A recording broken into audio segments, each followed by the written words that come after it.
Coming up next on MT10 News, find out why one woman isn't feeling pretty after her job becomes more than what she expects. And Murfreesboro digs deep with culture. Locals unite celebrating the city's melting pot.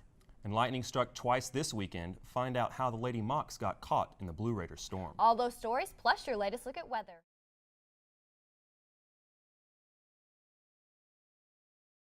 Bedford County Police arrested a man responsible for shooting several churches. Wendell Buchanan was arrested Saturday afternoon when an officer caught him driving by one of those damaged churches. Horse Mountain Church of Christ, a University of Tennessee Extension office, several charter communication boxes, and 2 other churches were damaged by gunfire. Buchanan has been charged with vandalism and destruction of property. His bond is now set at $500,000. New developments in the Vanderbilt rape trial today. Judge Monty Watkins has decided to host separate trials for the former Vandy football stars. Brandon Vanderberg's trial has been delayed because of his lawyer's health problems, while Corey Beatty's lawyers also asked for a delay, saying they were prepared to handle a double trial, not separate ones. Judge Watkins turned down the request. Beatty's trial will begin Monday as scheduled. Jury selection begins tomorrow in Chattanooga. Nutrition is very important at every stage of life, especially at the very start. Governor Bill Haslam has proclaimed October 3rd through 9th as Child Health Week in Tennessee. This year's theme of Healthy Food Fuels Healthy Children encourages steady access to nutritional food and beverages. The Tennessee Department of Health advises all Tennesseans to put the health of their children first this week and every day of the year.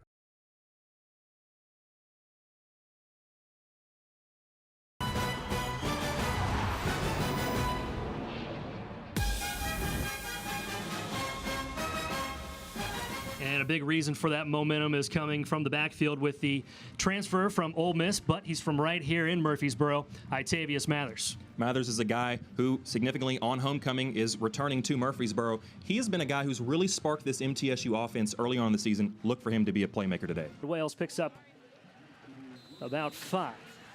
And MTSU, this is an important part of the game. It's first and second down. Earlier in the week, Coach Stockstill at his weekly Monday press conference talked about their defense. They thought they could be successful against this Western Kentucky high-powered offense if and only if they had success on first and second down. If they get them in 3rd and long, that's where they feel like they have a great opportunity for success.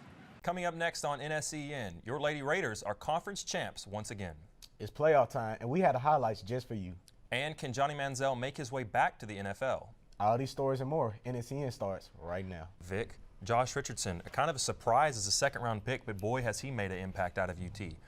Next up, we're going to continue with NBA playoff action as it's the Cavs against the Pistons. Stan Van Gundy back in the playoffs for the first time in a while. Last was in it with the Orlando Magic, and right here, LeBron James, too much muscle inside. Poor Reggie Bullock didn't have much of a shot right there. Later on in the second period, guess what? Chris Stewart right here gets the putback. Could you give him his own assist right there, Vic? That's my question. Excellent play. Well, victory would definitely help them because, as you mentioned, even though SMU's not going to the tournament, I think they're a top 25 team, and they're coached by one of the greatest basketball minds, I think, in history, in Larry Brown. He's got some flat-out hoopers down there, as they say in the trade.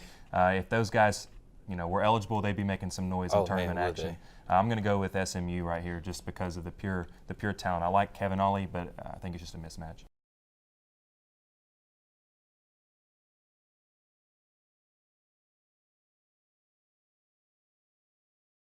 To how good we can be, but we have to get better.